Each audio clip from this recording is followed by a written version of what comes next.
Hello' students সকলোকে স্বাগতম আন এটা নতুন ভিডিঅ'লৈ। আজি আমি আলোচনা কৰিম ক্লাছ 9ৰ অসমীয়া পাঠ্যপুথিত থকা 9 নম্বৰ পাঠ ভাৰতৰ বৈচিত্ৰ্যৰ মাজত ঐক্য। এই পাঠৰ অন্তৰ্গত পাঠভিত্তিক ক্ৰিয়াকলাপত থকা বা প্ৰশ্নাৱলীত থকা যিমানখিনি প্ৰশ্ন উত্তৰ আছে গোটেইখিনি অতি সুন্দৰকৈ আলোচনা কৰা হ'ব। চ' তোমালোকে ক্লাছটো স্কিপ নকৰাকৈ শেষলৈকে চাই থাকিবা। এতিয়া তোমালোকৰ প্ৰশ্নাৱলীৰ প্ৰথমতে দিয়া আছে ভাৱ বিষয়ক। তাৰে 1 নম্বৰত কৈছে অতি চমু উত্তৰ দিয়া। তাৰে ক নম্বৰ প্ৰশ্নত কি সুধিছে যে প্ৰাগৈতিহাসিক যুগত যিসকল ভাৰতীয় লোক পৰ্বতৰ গুহা বা গছৰ ধন্দত বাস কৰিছিল তেওঁলোকক কি বোলা হৈছিল? ইয়াৰ উত্তৰ হ'ব যে প্ৰাগৈতিহাসিক যুগত যিসকল ভাৰতীয় লোক পৰ্বতৰ গুহা বা গছৰ ধন্দত বাস কৰিছিল তেওঁলোকক আদিবাসী বোলা হৈছিল। মনত ৰাখিবা কি বোলা হৈছিল? প্ৰাগৈতিহাসিক যুগত যিবোৰ মানুহে গছৰ ধন্দত বা গুহাত আছিল সেইবোৰ মানুহক আদিবাসী বুলি কোৱা হৈছিল। এতিয়া খ নম্বৰ প্ৰশ্নত কৈছে বুদ্ধদেৱৰ আচল নাম কি? উত্তৰ হ'ব যে বুদ্ধদেৱৰ আচল নাম সিদ্ধাৰ্থ। তাৰপিছত গ নম্বৰত দিয়া আছে মহাভাৰত আৰু অষ্টাদশ পুৰাণ প্ৰণেতা কোন? ইয়াৰ উত্তৰ হ'ব মহাভাৰত আৰু অষ্টাদশ পুৰাণ প্ৰণেতা মহাঋষি ব্যাসদেৱ। তাৰপিছত ঘ নম্বৰ প্ৰশ্নত দিছে যে কুষাণ বংশৰ শ্ৰেষ্ঠ ৰজাজনৰ নাম কি? উত্তৰ হ'ব যে কুষাণ বংশৰ শ্ৰেষ্ঠ ৰজাজনৰ নাম কনিষ্ক। মনত ৰাখিবা এই গোটেইখিনি শ্বৰ্ট কুৱেশ্যনছবোৰ পৰীক্ষাৰ কাৰণে ইম্পৰ্টেণ্ট হয়। চ' তোমালোকে এই শ্বৰ্ট কুৱেশ্যনছবোৰত এটাও নেৰিবা, গোটেইখিনি পঢ়িবা। বাকী ব্ৰড কুৱেশ্যনবোৰত কোনবোৰ বেছি ইম্পৰ্টেণ্ট মই তোমালোকক কৈ যাম। আৰু তোমালোকে সদায় ক্লাছবোৰ পাই থকাৰ কাৰণে ৰাইমনা ক্লাছেছ ইউটিউব চেনেলটো ছাবস্ক্ৰাইব কৰিবা। আৰু ৰাইমনা ক্লাছেছ নামে এটা হোৱাটছএপ চেনেল আছে, সেইটো তোমালোকে ফ'ল' কৰিবা। তাত দৈনন্দিন ক্লাছবোৰৰ নোটছ ফ্ৰীতে দিয়া হয় আৰু ক্লাছৰ লিংকছবোৰো দিয়া হয়। এতিয়া নেক্সট প্ৰশ্নত কৈছে জৈন ধৰ্মৰ প্ৰৱৰ্তক কোন? Very important. উত্তৰ হ'ব জৈন ধৰ্মৰ প্ৰৱৰ্তক মহাবীৰ। জৈন ধৰ্মৰ প্ৰৱৰ্তক কোন? মহাবীৰ। এতিয়া প্ৰশ্নাৱলীৰ 2 নম্বৰ প্ৰশ্ন কি বিষয়ত ভাৰতবৰ্ষৰ বিচিত্ৰতা লক্ষ্য কৰিব পাৰি পাঠৰ সহায়ত লিখা? ইম্পৰ্টেণ্ট হয় পৰীক্ষাৰ কাৰণে। উত্তৰ হ'ব ভাৰতৰ বিচিত্ৰতা পৰিলক্ষিত হোৱা দিশবোৰ হৈছে প্ৰথমটো যে ভৌগোলিক দিশত মাটি, পানী, বায়ু আদিৰ বিচিত্ৰতা। তাৰপিছত খ নম্বৰত আমি লিখিব পাৰি যে সামাজিক দিশত ভাষা, ধৰ্ম, ৰীতি নীতি, সাজপাৰ, খাদ্যাভ্যাস ইত্যাদিৰ বিচিত্ৰতা। তাৰপিছত গ নম্বৰত আমি কি লিখিব পাৰি যে অৰ্থনৈতিক দিশত ঠাই অনুযায়ী সম্পদৰ অসমতাপূৰ্ণ বিতৰণ, ধনী দুখীয়াৰ ব্যৱধান, উপাৰ্জনৰ অসমতা ইত্যাদি। তাৰপিছত এতিয়া প্ৰশ্নাৱলীৰ 3 নম্বৰ প্ৰশ্ন ভাৰতবৰ্ষৰ ভৌগোলিক অৱস্থান কি কাৰণে বৈচিত্ৰ্যপূৰ্ণ বুলি কোৱা হৈছে লিখা? ইয়াৰ উত্তৰ হ'ব যে ভাৰতবৰ্ষ এখন বিশাল দেশ। ইয়াৰ ভৌগোলিক অৱস্থান বৈচিত্ৰ্যপূৰ্ণ। ভাৰতৰ উত্তৰ ফালে আছে সুউচ্চ পৰ্বতমালা, দক্ষিণ ফালে আছে সুগভীৰ সাগৰ মহাসাগৰ, এফালে বিস্তীৰ্ণ সমতল ভূমি, আনফালে বিৰাট মালভূমি, এফালে দ্বীপমালা, আনফালে হ্ৰদ জলাশয়, এফালে গ্ৰীষ্মৰ তীব্ৰতা, আনফালে শীতৰ কঠোৰতা। তাৰপিছত এফালে মৌচুমী বায়ুৰ ফলত ধাৰাসাৰ বৰষুণ, আনফালে শুকান মৰুভূমি। তাৰপিছত এনেবোৰ কাৰণতে ভাৰতৰ ভৌগোলিক অৱস্থান বৈচিত্ৰ্যপূৰ্ণ বুলি কোৱা হৈছে। তাৰপিছত 4 নম্বৰ প্ৰশ্নত দিয়া আছে যে আৰ্যসকল ভাৰতলৈ অহাৰ পাছত পৃথিৱীৰ বিভিন্ন ঠাইৰ পৰা ইয়ালৈ অহা মানুহৰ সোঁতৰ বিষয়ে চমুকৈ বৰ্ণনা কৰা। এই উত্তৰটো তোমালোকে অলপ ভালকৈ মন দি পঢ়ি থবা, মুখস্থ কৰিব নালাগে। এইবোৰ তোমালোকে অলপ বুজি ল'বা, এইবোৰ পৰীক্ষাত আহিব পাৰে। উত্তৰ হ'ল যে আৰ্যসকল ভাৰতলৈ অহাৰ পাছত ইয়ালৈ আন ভালেমান বিদেশী লোকৰ সোঁত বৈছিল। আৰ্যসকল অহাৰ অনেক কালৰ পাছত এছিয়া আৰু ইউৰোপৰ পৰা কেইবাটাও প্ৰবল পৰাক্ৰমী জাতি আহি ভাৰতবৰ্ষত ৰাজ্য স্থাপন কৰে। সেইসকল ভাৰতৰ শক, কুষাণ, পাঠান, মোগল, পৰ্তুগীজ, ইংৰাজ, ফৰাচী আদিয়েই প্ৰধান। তোমালোকে এই নামবোৰ ভালকৈ মনত ৰাখিবা। এই প্ৰশ্নৰ লগত মিলাই তোমালোকে ওপৰত নিজে বনাই লিখি এই নামবোৰ যদি তোমালোকে প্ৰশ্নৰ উত্তৰত দিব পাৰা তেনেহ'লে কিন্তু মাৰ্ক পাবা। সেইকাৰণে তোমালোকে বস্তুবোৰ ভালকৈ বুজি লৈ মনত ৰাখিবা, মুখস্থ কৰিলে তোমালোকে পৰীক্ষাত ভালকৈ লিখিব নোৱাৰিবা। তাৰপিছত আদিয়েই প্ৰধান এই বিদেশী জাতিসমূহৰ সৰহভাগেই ভাৰততে থাকিবলৈ লৈ ভাৰতীয়সকলৰ লগত নিজকে মিলাই দিছিল। এতিয়া প্ৰশ্নাৱলীৰ 5 নম্বৰ প্ৰশ্ন যে ভাৰতৰ বিভিন্ন অঞ্চলৰ মানুহৰ মাজত থকা খাদ্য প্ৰকৰণৰ বিষয়ে লিখা। উত্তৰ হ'ব ভাৰতৰ বিভিন্ন অঞ্চলৰ মানুহৰ মাজত খাদ্য প্ৰকৰণ বা খাদ্যাভ্যাস একে নহয়। পূব আৰু দক্ষিণ ভাৰতৰ মানুহৰ প্ৰধান খাদ্য ভাত, কিন্তু উত্তৰ মধ্য পশ্চিম ভাৰতীয় লোকৰ প্ৰধান আহাৰ ৰুটি। উত্তৰ দক্ষিণ আৰু পশ্চিম ভাৰতৰ উচ্চ হিন্দুৰ মাজত মাছ মাংস নচলে, কিন্তু পূব ভাৰতৰ সকলো লোকেই কি কৰে, মাছ মাংস খায়। জাতি বিশেষেও কিছুমান লোক নিৰামিষ ভোজী আৰু কিছুমান আমিষ ভোজী। তাৰপিছত এতিয়া 6 নম্বৰ প্ৰশ্নত কি কৈছে, ভাৰতৰ বিভিন্ন ঠাইৰ মানুহৰ সাজপাৰৰ বিষয়ে পাঠত উল্লেখ থকাৰ দৰে চমুকৈ বৰ্ণনা কৰা। ইয়াৰ উত্তৰ কি হ'ব যে ভাৰতৰ বিভিন্ন ঠাইত মানুহৰ মাজত সাজপাৰৰ পাৰ্থক্য পৰিলক্ষিত হয়। পূব ভাৰতৰ মতা মানুহে পন্ধ মাৰি চুৰিয়া পিন্ধে, কিন্তু দক্ষিণ ভাৰতৰ লোকে পন্ধ নামাৰি লুঙিৰ দৰে চুৰিয়া পিন্ধে। উত্তৰ ভাৰতত পায়জামাৰ আদৰ বেছি যদিও বৰ্তমান লং পেণ্টৰ প্ৰচলন অধিক। ভাৰতীয় তিৰোতাৰ প্ৰধান শাৰী যদিও অসমীয়া তিৰোতাই মেখেলা চাদৰ আৰু উত্তৰ ভাৰতৰ তিৰোতাসকলে সাধাৰণতে চুৰিদাৰ পায়জামা কি কৰে, পৰিধান কৰে। তাৰপিছত এতিয়া 7 নম্বৰ প্ৰশ্নত কৈছে যে আৰ্যসকলৰ পাছত ভাৰতলৈ অহা দুটা বিদেশী জাতিৰ পৰিচয় দিয়া। উত্তৰ হ'ব আৰ্যসকলৰ পাছত ভাৰতবৰ্ষলৈ বহুতো বিদেশী জাতি আহিছিল, তাৰ ভিতৰত দুটা পৰিচয় তলত দিয়া হৈছে। প্ৰথমটো দিয়া হৈছে মোগলসকলৰ বিষয়ে। মোগলসকল আছিল দক্ষিণ এছিয়াৰ এটা পৰাক্ৰমী মুছলমান জাতি। তেওঁলোকে অধিক পৰাক্ৰমেৰে যুদ্ধ বিগ্ৰহ কৰি বহু ঠাইলৈ নিজৰ ৰাজ্য বিস্তাৰ কৰিছিল। তাৰপিছত 1526 চনত বাবৰে ভাৰতত মোগল সাম্ৰাজ্য প্ৰতিষ্ঠা কৰিছিল আৰু 18 শতিকাৰ মাজভাগলৈকে তেওঁলোকৰ ৰাজত্ব চলিছিল। মোগলসকলে প্ৰধানকৈ উত্তৰ ভাৰতৰ হিন্দু উপত্যকা, পাকিস্তান, দক্ষিণ ভাৰত, বাংলাদেশ আদিত ৰাজ্য স্থাপন কৰিছিল। এতিয়া তাৰপিছত কি আছে যে মোগলসকল আছিল স্থাপত্য, ভাস্কৰ্য, চিত্ৰশিল্প আদি সকলো দিশতে অতুলনীয়। প্ৰায় 2 দশক জোৰা মোগল শাসনৰ কালছোৱাত তাজমহলকে আদি কৰি নিৰ্মিত হোৱা অনেক শিল্পই ভাৰতীয় সংস্কৃতি সমৃদ্ধশালী কৰি ৰাখিছে। আমি প্ৰথমটো জাতিৰ বিষয়ে আলোচনা কৰিলোঁ। এতিয়া দ্বিতীয়টো জাতি হৈছে ইংৰাজসকল। ভাৰতত সাম্ৰাজ্য স্থাপন কৰা বহিৰাগত জাতিসমূহৰ ভিতৰত ইংৰাজসকল অন্যতম। 1600 খ্ৰীষ্টাব্দত সুদূৰ ইংলেণ্ডৰ পৰা ব্ৰিটিছ ইষ্ট ইণ্ডিয়া কোম্পানীয়ে বেপাৰ বাণিজ্যৰ উদ্দেশ্যেৰে ভাৰতত প্ৰৱেশ কৰিছিল। ক্ৰমান্বয়ে তেওঁলোকে ভাৰতত উপনিৱেশ স্থাপন কৰি অৰ্থনৈতিক শোষণ আৰম্ভ কৰিলে। সেই সময়ৰ ভাৰতৰ ৰাজনৈতিক অস্থিৰতাৰ সুযোগ লৈ তেওঁলোকে ৰাজনৈতিক ক্ষমতাও হস্তগত কৰিবলৈ সক্ষম হয় আৰু প্ৰায় 200 বছৰ কাল ভাৰত শাসন কৰে। তাৰপিছত অৱশেষত ভাৰতীয় লোকৰ কঠোৰ আৰু দীৰ্ঘদিনীয়া সংগ্ৰামৰ ওচৰত সেও মানি ইংৰাজসকলে ভাৰত ত্যাগ কৰিবলৈ বাধ্য হয়। এতিয়া 8 নম্বৰ প্ৰশ্নত কৈছে যে যিবোৰ বিভিন্ন দিশত ভাৰতৰ বৈচিত্ৰ্য আনিছে, সেইবোৰেই আকৌ স্থান বিশেষে ঐক্যৰ সেতু নিৰ্মাণ দিছে।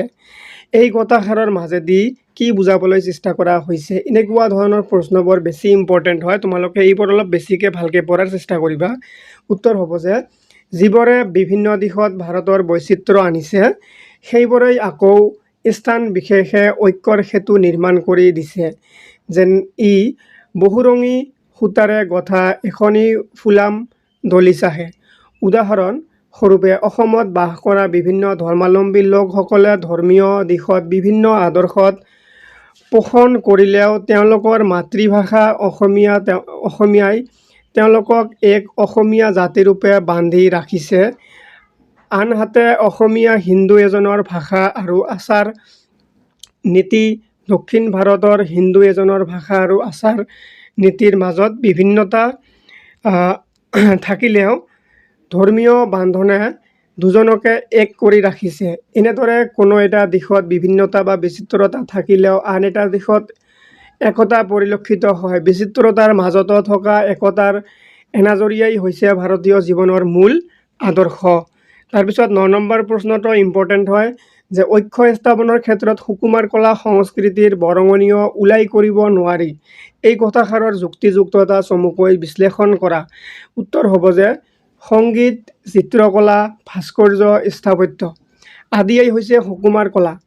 আনহাতে মানৱ সমাজৰ জ্ঞান বিকাশ, ৰীতি-নীতি, আচাৰ-আচৰণ, নৈতিক উৎসৱ অনুষ্ঠান, আইন কানুন, শিল্পকলা আৰু বৌদ্ধিক উৎকৰ্ষ সাধনৰ আন দিশবোৰ সামৰা সামগ্ৰিক ৰূপটোৱে হৈছে সংস্কৃতি। তাৰপিছত সুকুমাৰ কলা আৰু সংস্কৃতিয়ে ঐক্য স্থাপনৰ মাজত যথেষ্ট বৰঙণি যোগাই আহিছে, কিয় ভাৰতীয় বিভিন্ন সংগীত, চিত্ৰকলা, স্থাপত্য, ভাস্কৰ্য আদিয়েই প্ৰাচীন কালৰে পৰা ভাৰতবাসীক একতাৰ এনাজৰীৰে বান্ধি ৰাখিছে। ভাৰতবৰ্ষত অনুষ্ঠিত বিভিন্ন উৎসৱ পাৰ্বণ যেনে স্বাধীনতা দিৱস, গণতন্ত্ৰ দিৱস, জন্মাষ্টমী, শিৱৰাত্ৰি, দেৱালী, হোলী, বিহু আদি ধৰ্ম সম্প্ৰদায় নিৰ্বিশেষে আটাইয়ে সমিল মিলেৰে উদযাপন কৰা দেখা যায়। তাৰপিছত এতিয়া 10 নম্বৰত দিয়া আছে যে ভাৰতীয় সংস্কৃতি এক সমন্বয়ৰ বস্তু, তাৎপৰ্য ব্যাখ্যা কৰা। ভেৰি ইম্পৰ্টেণ্ট হয় প্ৰশ্নটো, এইটো পৰীক্ষাত আহিব পাৰে, হাফ ইয়াৰলি হওক বা ফাইনেল পৰীক্ষা হওক। 10 নম্বৰ প্ৰশ্নটো তোমালোকে ভালকৈ পঢ়িবা। উত্তৰ হ'ল মানৱ সমাজৰ জ্ঞান বিকাশ, ৰীতি-নীতি, আচাৰ-আচৰণ, নৈতিকতা, উৎসৱ অনুষ্ঠান, আইন কানুন, শিল্পকলা আৰু বৌদ্ধিক উৎকৰ্ষ সাধনৰ আন দিশবোৰ সামৰা সামগ্ৰিক ৰূপটোক সংস্কৃতি বুলি কোৱা হয়। তাৰপিছত ভাৰতীয় সংস্কৃতি এক সমন্বয়ৰ বস্তু। এই দেশত অতীতৰে পৰা বাস কৰা বিভিন্ন জাতি উপজাতি সমূহৰ উপৰিও বিভিন্ন সময়ত অনেক বহিৰাগত জাতি জনগোষ্ঠীৰ সোঁত বৈছিল। স্বকীয় সংস্কৃতি লৈ ভাৰতবৰ্ষলৈ অহা এই লোকসকলে নিজৰ সংস্কৃতিকে ধৰি ৰাখিব নোৱাৰিলে। নিজৰ সংস্কৃতিৰ কিছু এৰিলে আৰু স্থানীয় সংস্কৃতিৰ কিছু ধৰিলে। এনেদৰে এৰা ধৰাৰ নিয়মেৰে বিৰাট ভাৰতীয় সাংস্কৃতিক প্ৰবাহত তেওঁলোকৰ সংস্কৃতি মিলি গ'ল, সমন্বয় সাধন হ'ল। গতিকে ভাৰতীয় সংস্কৃতি হৈছে বিভিন্ন স্থানীয় আৰু বহিৰাগত জাতি জনগোষ্ঠীৰ সংস্কৃতি সমন্বয় গঢ়ি উঠা এক সমন্বিত সংস্কৃতি। তাৰপিছত এতিয়া 11 নম্বৰত দিয়া আছে চমু উত্তৰ লিখা। ক নম্বৰ প্ৰশ্ন, কোনবোৰ লোক মংগোলীয় গোষ্ঠীৰ? ভেৰি ইম্পৰ্টেণ্ট উত্তৰ হ'ব নগা, বড়ো, মিচিং, কাৰ্বি, গাৰো আদি লোকসকলক মংগোলীয় গোষ্ঠীৰ লোক বুলি জনা যায়। তাৰপিছত খ নম্বৰত দিয়া আছে সুকুমাৰ কলা কোনবিলাক? ভেৰি ইম্পৰ্টেণ্ট, আহি থাকে পৰীক্ষাত। উত্তৰ হ'ব কবিতা, সংগীত, চিত্ৰবিদ্যা, স্থাপত্য আৰু ভাস্কৰ্য। এই 5 বিধক সুকুমাৰ কলা বোলে। গ নম্বৰ প্ৰশ্ন, কি গ্ৰন্থই প্ৰাচীন কালৰ পৰাই ভাৰতবাসীৰ চিন্তাধাৰা আৰু আদৰ্শৰ ক্ষেত্ৰত ঐক্যভাৱ গঢ়াত সহায় কৰিছে? উত্তৰ হ'ব বেদ, উপনিষদ, গীতা, ভাগৱত, ৰামায়ণ, মহাভাৰত আদি গ্ৰন্থই প্ৰাচীন কালৰে পৰাই ভাৰতবাসীৰ চিন্তাধাৰা আৰু আদৰ্শৰ ক্ষেত্ৰত ঐক্যভাৱ গঢ়াত সহায় কৰিছে। তাৰপিছত এতিয়া 12 নম্বৰত দিয়া আছে যে কি পাৰ্থক্য থকা সত্ত্বেও ভাৰতীয় লোকসকলৰ মাজত এটি সামূহিক মিল আছে? উত্তৰ হ'ব ভৌগোলিক অৱস্থানৰ পাৰ্থক্য, গোষ্ঠীগত পাৰ্থক্য, ভাষা, ধৰ্ম, ৰীতি-নীতি, সাজপাৰ, খাদ্য প্ৰকৰণ আদি অনেকবোৰ দিশত পাৰ্থক্য থকা সত্ত্বেও ভাৰতীয় লোকসকলৰ মাজত এটা সামূহিক মিল আছে। তাৰপিছত এতিয়া 13 নম্বৰ প্ৰশ্নত কি কৈছে যে উত্তৰ ভাৰতৰ তিৰোতাসকলে সাধাৰণতে কেনেধৰণৰ পোছাক পৰিধান কৰে তাৰ এটি বৰ্ণনা দিয়া। উত্তৰ হ'ব যে উত্তৰ ভাৰতৰ তিৰোতাসকলৰ পৰম্পৰাগত সাজ শাৰী, যদিও অধিক সংখ্যক তিৰোতাই চুৰিদাৰ, পাজামা আৰু দুপাট্টাসহ লেহেংগা পৰিধান কৰা দেখা যায়। এতিয়া 14 নম্বৰত দিছে চমু টোকা লিখা। চমু টোকা লিখাৰ 1 নম্বৰত দিয়া আছে সুকুমাৰ কলা। ভেৰি ইম্পৰ্টেণ্ট যে কবিতা, সংগীত, চিত্ৰবিদ্যা, তাৰপিছত দিয়া আছে স্থাপত্য, ভাস্কৰ্য, এই 5 বিধক সুকুমাৰ কলা বোলে। তোমালোকে এইখিনি অতি ভালকৈ মনত ৰাখিব যে সুকুমাৰ কলা কোনবিলাকক কোৱা হয়। তাৰপিছত সুকুমাৰ কলাৰ ভিতৰত চিত্ৰবিদ্যা হৈছে আটাইতকৈ স্থায়ী। ভাৰতীয় সুকুমাৰ কলাই প্ৰাচীন কালৰে পৰা ভাৰতবাসীক একতাৰ এনাজৰীৰে বান্ধি ৰখাত সহায় কৰি আহিছে। তাৰপিছত খ নম্বৰ চমু টোকাত দিয়া আছে সংগীত, গীত, বাদ্য আৰু নৃত্যৰ সমলয়কে সংগীত বোলা হয়। চাহ, ৰে এইটো কমা হ'ব গা মা পা ধা নি এই সাতোটা সংগীতৰ সপ্তস্বৰ বোলা হয়। মনত ৰাখিবা সংগীতৰ সপ্তস্বৰ কোনকেইটা ভালকৈ মনত ৰাখিবা। এই সংগীতৰ ধাৰা যুগ যুগ ধৰি প্ৰবাহিত হৈ আছে আৰু মানুহৰ মনত অনাবিল তৃপ্তি প্ৰদান কৰি বাস্তৱৰ জটিলতাৰ মাজতো সুখানুভূতি লাভত সহায় কৰি আহিছে। এতিয়া গ নম্বৰ চমুটোকাত কি দিছে যে কুষাণ। উত্তৰ হ'ব যে অতীজতে ভাৰতবৰ্ষলৈ প্ৰব্ৰজন ঘটা যাযাবৰী জাতি সকলৰ এটা বংশ হৈছে কুষাণ। এই লোকসকলে ভাৰতলৈ আহি যাযাবৰী অভ্যাস ত্যাগ কৰি অক্ষু নদীৰ পাৰত বাস কৰিবলৈ লয়। কুষাণ বংশৰ শ্ৰেষ্ঠ ৰজাজনৰ নাম আছিল কনিষ্ক। মনত ৰাখিবা এইটো চমুটোকাত এটা চমু প্ৰশ্ন হয় এইটো যে কুষাণ বংশৰ শ্ৰেষ্ঠ ৰজাজনৰ নাম কি? নাম হ'ল কনিষ্ক। এতিয়া ঘ নম্বৰ চমুটোকাত দিয়া আছে বেজ। বেজদেৱ আছিল কি যে এগৰাকী বেজদেৱ কোন আছিল? ইয়াৰ ওপৰত আমি কি কৰিব লাগে? চমুটোকা লিখিব লাগে। লিখিলে কি হ'ব যে বেজদেৱ আছিল এগৰাকী মহান ঋষি। তাৰপিছত তেওঁ মহাভাৰত আৰু অষ্টাদশ পুৰাণ প্ৰণেতা আৰু বেদ বিভাগ কৰ্তা বুলি খ্যাত। বেদৰ মন্ত্ৰসমূহ সংগ্ৰহ কৰি তেওঁ শৃংখলাবদ্ধভাৱে প্ৰস্তুত কৰিছিল। মহাঋষি বেজদেৱৰ পৰাশৰৰ ঔৰসত অবিবাহিত কুমাৰী সত্যৱতীৰ সন্তান বুলি প্ৰবাদ আছে। তাৰপিছত এতিয়া নেক্সট প্ৰশ্নত দিয়া আছে মক্কা আৰৱ দেশৰ ৰাজধানী আছিল। ই এখন প্ৰাচীন চহৰ। মক্কা ইছলাম ধৰ্মৰ প্ৰৱৰ্তক হজৰত মুহাম্মদৰ জন্ম হৈছিল। সেয়া ইছলাম ধৰ্মাৱলম্বী লোকসকলৰ বাবে মক্কা অতি পবিত্ৰ ঠাই। তাৰপিছত এতিয়া 6 নম্বৰত দিয়া আছে বশিষ্ঠ। বশিষ্ঠ আছিল ব্ৰহ্মাৰ মানস পুত্ৰ আৰু মন্ত্ৰদ্ৰষ্টা ঋষি আৰু সূৰ্যবংশৰ ৰজাসকলৰ কুল পুৰোহিত। গুৱাহাটী নগৰৰ দক্ষিণ ফালে পৰ্বতৰ কাণত বশিষ্ঠ মুনিৰ আশ্ৰম আছিল। এই ঠাইক বশিষ্ঠাশ্ৰম বোলা হয়। ই এখন পবিত্ৰ তীৰ্থস্থান। তাৰপিছত এতিয়া 15 নম্বৰ প্ৰশ্নত দিয়া আছে যে ভাৰতবৰ্ষ এখন অতি সুসভ্য ঐতিহ্যপূৰ্ণ দেশ। কথাষাৰ বহলাই লিখা। ইয়াৰ উত্তৰ হ'ব যে ভাৰতবৰ্ষ এখন অতি পুৰণি সুসভ্য ঐতিহ্যপূৰ্ণ দেশ। কেইবা হাজাৰ বছৰ আগতে যেতিয়া পৃথিৱীত বহুতো দেশ অজ্ঞান আন্ধাৰত বুৰ গৈ আছিল, তেতিয়া ভাৰতবৰ্ষই দৰ্শন, বিজ্ঞান, সাহিত্য, সুকুমাৰ কলা আদি বিষয়ত উন্নতিৰ উচ্চ শিখৰত উপনীত হৈছিল। তাৰপিছত দৰ্শনৰ ক্ষেত্ৰত বুদ্ধদেৱ, অদিশংকৰ, চাণক্য, মনু, কবীৰ, নানক, চৈতন্যদেৱ আদি মনীষীসকলে ভাৰতীয় দৰ্শনৰ ভেটি গঢ়ি থৈ গৈছিল। তাৰপিছত বিজ্ঞান, গণিত, জ্যোতিৰ্বিজ্ঞান, চিকিৎসা বিজ্ঞান আদি দিশতো প্ৰাচীন ভাৰতবৰ্ষই যথেষ্ট উন্নতি সাধন কৰিছিল।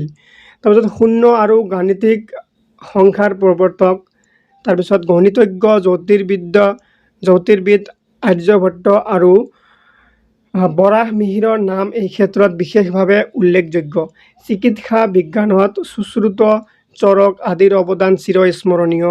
সাহিত্যৰ দিশত ৰামায়ণ, মহাভাৰত পৰা আৰম্ভ কৰি বেদ, গীতা, ভাগৱত, পুৰাণ আদি গ্ৰন্থই যুগ যুগ ধৰি ভাৰতৰ ঐতিহ্য বহন কৰি আহিছে। পিছৰ পৰ্যায়ত ভালেসংখ্যক ভাৰতীয় সাহিত্যকে অনেক গ্ৰন্থ ৰচনা কৰি সাহিত্যৰ ভঁৰাল চহকী কৰি তুলিছিল। কালিদাস, বাণভট্ট, চাণক্য, কৌটিল্য, চৰক, কলহন, পনিনী, সুশ্ৰুত, সোমদেৱ আৰু আন বহুতো লোক সাহিত্যৰ দিশত যথেষ্ট বৰঙণি আগবঢ়াই গৈছে। গতিকে ক'ব পাৰি যে প্ৰাচীন ভাৰতবৰ্ষ আছিল মানৱ সভ্যতাৰ আটাইবোৰ দিশতে উন্নতিৰ শিখৰত বিচৰণ কৰা এক আদৰ্শ ভূমি। তাৰপিছত এতিয়া তোমালোকৰ প্ৰশ্নাৱলীত দিয়া আছে ভাৱ বিষয়ক, অৰ্থাৎ ইয়াত ব্যাকৰণ আছে, অসমীয়া ব্যাকৰণৰ পৰা কিছুমান প্ৰশ্ন আছে। উত্তৰ হ'ব প্ৰথমতে দিয়া আছে সন্ধি ভঙা। এই অনুষ্ঠান শব্দৰ সন্ধি ভাঙিলে কেনেকৈ হ'ব যে অনুযোগ ঠান, অনুষ্ঠান। জনাকীৰ্ণ শব্দটো যদি সন্ধি ভঙা যায় জনযোগ অকীৰ্ণ, জনাকীৰ্ণ। তাৰপিছত স্বাধীন, স্বযোগ অধীন, স্বাধীন। তাৰপিছত নেক্সট দিয়া আছে জন্মাষ্টমী, জন্মাযোগ অষ্টমী জন্মাষ্টমী। এতিয়া 18 নম্বৰত কৈছে প্ৰত্যয় নিৰ্ণয় কৰা। এই সুকীয় শব্দটোৰ প্ৰত্যয় নিৰ্ণয় কৰিলে কেনেকুৱা হ'ব? সুক যোগ ইয়া সুকীয়া, শাৰীৰিক শৰীৰ যোগ ইক শাৰীৰিক, সামাজিক সমাজ যোগ ইক সামাজিক, ভৌগোলিক ভূগোল যোগ ইক ভৌগোলিক। তাৰপিছত কি দিয়া আছে? ফুলনি দিয়া আছে। ফুলনি কি হ'ব? ফুল যোগ অনি। তাৰপিছত ফুলাম হ'লে ফুল যোগ আম। তাৰপিছত দিয়া আছে অভিনাশী অবিনাশ যোগ ই। এইবোৰ হ'ল প্ৰত্যয়। তাৰপিছত আৰু এটা দিয়া আছে বাল্মীকি, বাল্মক যোগ ইকি বাল্মীকি। তাৰপিছত 19 নম্বৰত দিয়া আছে দুটাকৈ সমাৰ্থক শব্দ লিখা। যেনেকৈ ইয়াত এটা প্ৰশ্ন দিয়া আছে, এই শব্দটোৰ দুটা সমাৰ্থক শব্দ লিখিব লাগে। সমাৰ্থক শব্দ মানে হৈছে একে অৰ্থ বুজোৱা শব্দ। চ' ইয়াত দিয়া আছে সেতু। সেতু শব্দটোৰ এটা সমাৰ্থক শব্দ হ'ল কাৰণ আৰু আনটো হ'ল নিমিত্ত। দুটাকৈ লিখিব কৈছে, দুটাকৈ লিখি দিয়া হৈছে। পৃথিৱী, পৃথিৱীৰ সমাৰ্থক শব্দ অৰ্থাৎ পৃথিৱীৰ একে অৰ্থ বুজোৱা শব্দ হ'ল ধৰিত্ৰী বসুন্ধৰা। এই সকলোবোৰ শব্দৰ অৰ্থ একে, পৃথিৱীকে বুজায়। গ্ৰন্থ কিতাপ বা পুথি। তাৰপিছত মতা জননী আই। ঠিক আছে। তাৰপিছত এতিয়া 20 নম্বৰত দিয়া আছে বিপৰীত শব্দ লিখা। পাৰ্থক্য, পাৰ্থক্যৰ মানে বিপৰীত শব্দ লিখিলে ওলোটা অৰ্থ বুজোৱা শব্দবোৰ লিখিব লাগে। যেনেকৈ পাৰ্থক্য, কোনো এটা বস্তুৰ মাজত পাৰ্থক্য থাকে। পাৰ্থক্যৰ ওলোটা কি হ'ব? সাদৃশ্য। সাদৃশ্য মিল থকা, সাদৃশ্য মানে হ'ল মিল থকা আৰু পাৰ্থক্য মানে হ'ল কিবা এটা বেলেগ থকা। ত্যাগ হ'লে কি হ'ব? ভোগ। বৈচিত্ৰ্য হ'লে ঐক্য হ'ব। প্ৰাচীন হ'লে আধুনিক হ'ব। তাৰপিছত এনেকৈ তোমালোকৰ এই পাঠৰ অন্তৰ্গত প্ৰশ্নাৱলীত থকা যিমানখিনি প্ৰশ্নৰ উত্তৰ আছিলে আমি গোটেইখিনি পঢ়ি শেষ কৰিলোঁ। আশা কৰিছোঁ তোমালোকে ক্লাছটো বুজি পাইছা। বুজি পালে লাইক কমেণ্ট কৰি শ্বেয়াৰ কৰি দিবা। ধন্যবাদ সকলে।